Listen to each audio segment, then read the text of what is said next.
बिस्मिल्लाहिर्रहमानिर्रहीम। अस्सलामु अलैकुम। पिछले लेक्चर के अंदर जो हमने टॉपिक स्टार्ट किया हुआ था वो था फ्यूज़ के बारे में। इसके अंदर हमने फ्यूज़ के बारे में देखा था कि फ़्यूज़ जो है वो क्या होता है, सर्किट में कैसे लगाया जाता है और इसकी कंस्ट्रक्शन किस तरीके से होती है और इसकी ऑपरेशन जो है वो हमने देखा था। आज जो है इसी को हम फर्दर आगे स्टडी करते हैं।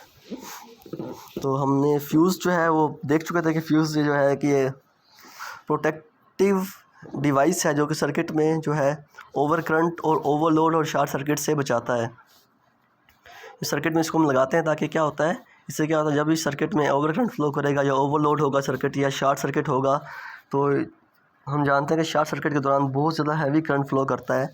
तो क्या होगा, जब फ्यूज़ वायर में से जब ये हैवी करंट फ्लो करेगा तो फ्यूज़ वायर जो है वो जल जाएगी, मतलब वो बर्न हो जाएगी और जो है आपका जो सर्किट आगे जो इक्विपमेंट्स लगे हुए हैं हमारे बल्ब, फैंस, टीवी जो भी लगे हुए हैं वो आगे चीज़ें हमारी बच जाएंगी जलने से।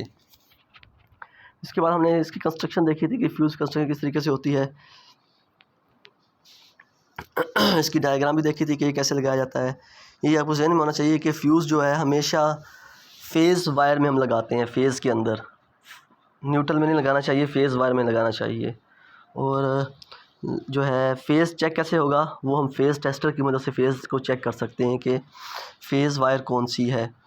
तो उसी वायर फेज़ वायर के अंदर ही हम ये फ्यूज़ को लगाएंगे।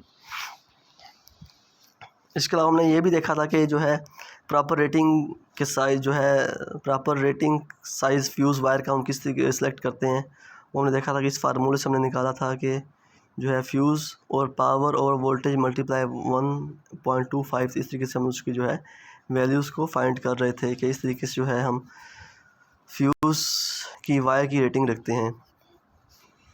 इसको थोड़ा सा दोबारा देख लेता हूँ, मैं रिवाइज करवा देता हूँ। How to select proper rating size of fuse. वो कह रहा है while selecting the proper fuse and its rated size for electrical appliances is based on the different factors and environment. कि फ्यूज़ को जो हम डिफरेंट इन्वायरमेंट्स और factors की बेस पर फ्यूज़ वायर का सिलेक्शन करते हैं। But the following basic formula shows how to choose the right size of fuse wire.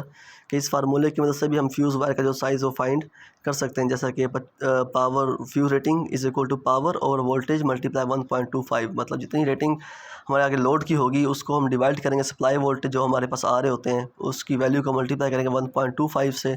तो इस तरीके से जितनी वैल्यू आएगी उसी रेटिंग का हम क्या करेंगे, उसी रेटिंग की साइज़ की वायर वाला फ्यूज़ सेलेक्ट करेंगे। तो ये था हमारा फ्यूज़ के हिसाब से कि किस हिसाब से हम उसको सेलेक्ट करेंगे। अब जो है वो है आगे कैरेक्टरिस्टिक्स ऑफ फ्यूज़ के, जो हम फ्यूज़ वायर या फ्यूज़ जो सेलेक्ट कर रहे हैं वो किस तरह का होना चाहिए, उसमें कौन कौन सी खसूसियात होनी चाहिए। क्योंकि हम जानते हैं मार्केट में कई तरह के फ्यूज़ अवेलेबल हैं, तो इसलिए different types of fuses can be categorised on the following characteristics.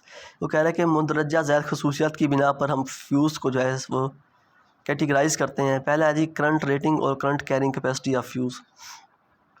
कि फ़्यूज़ ख़रीदते हुए हम एक ये बात भी देखते हैं कि उस फ्यूज़ की करंट रेटिंग कितनी है और उसकी करंट कैरिंग कैपेसिटी कितनी है। अब करंट रेटिंग क्या होती है कि मतलब उसमें से मैक्सिमम कितना करंट गुज़र रहा है, और करंट कैरिंग कैपेसिटी के वो मैक्सिमम विदाउट जले बगैर मैक्सिमम वो कितना लोड बर्दाश्त कर सकता है, कितना करंट अपने में से पास करा सकता है। तो ये कहलाती है current carrying capacity of fuse. और करंट रेटिंग होती है जो नॉर्मली जो जितना आपकी पावर आपने आगे लोड लगाया हुआ उस हिसाब से जो नॉर्मल करंट फ्लो कर रहा होता है वो करंट रेटिंग कहलाता है। तो इस लिहाज से पहली खसूसियत क्या है कि करंट रेटिंग और करंट कैरिंग कैपेसिटी फ्यूज़ की बेस पर भी हम फ्यूज़ का सिलेक्शन करते हैं। दूसरा है जी वोल्टेज रेटिंग ऑफ फ्यूज़ के जो है हमने फ्यूज़ जो है अपने वोल्टेजेस के हिसाब से ही परचेज़ करना है। ऐसे ना हो कि वोल्टेज हमारे पास हो जी 220 और हम फ्यूज़ लें 110 वोल्टेज वाला, तो ऐसे नहीं होगा। तो इसलिए ये जो है ना ये चीज़ें भी हमने ध्यान रखनी होती हैं कि वोल्टेज जितना हमारे पास वोल्टेज आ रहा है हमें उसी हिसाब से ही वोल्टेज के हिसाब से फ्यूज़ लेकर आना है। नेक्स्ट है इसके बाद है जी जो है वोल्टेज के हिसाब से हम फ्यूज़ को सेलेक्ट करते हैं। नेक्स्ट है जी ब्रेकिंग कैपेसिटी ऑफ फ्यूज़ के वो जो हम फ्यूज़ लेकर आ रहे हैं उसके अंदर जो वायर लगी हुई है वो किस वैल्यू पर जाकर कितने एम्पेयर पर वो जल जाएगी, ब्रेक करेगी। तो ये भी हम देखते हैं। I square T value of fuse, ये मतलब हीट के हिसाब से है कि उसमें कितनी वही तक वो हीट मतलब करंट के हिसाब से हीट पैदा होती है जब हाई वी करंट फ्लो करता है, तो वो कितने तक बर्दाश्त कर सकते हैं। तो रेटेड वोल्टेज ऑफ फ्यूज़ और पैकेजिंग साइज़, किस तरह की पैकिंग है उसकी, तो ये सारी चीज़ें जो है ये हम देखते हैं जब हम फ्यूज़ की सिलेक्शन करते हैं। तो इसके अलावा जो है ये सारी चीज़ें हम जो है सिलेक्ट करते हैं, उसी बेस पर हम क्या कहते हैं फ्यूज़ की सिलेक्शन करते हैं। तो ये इसको आप स्टडी कीजिएगा। तो देखिए कोई भी क्वेश्चन तो आप मुझसे पूछ लीजिएगा। Thank you.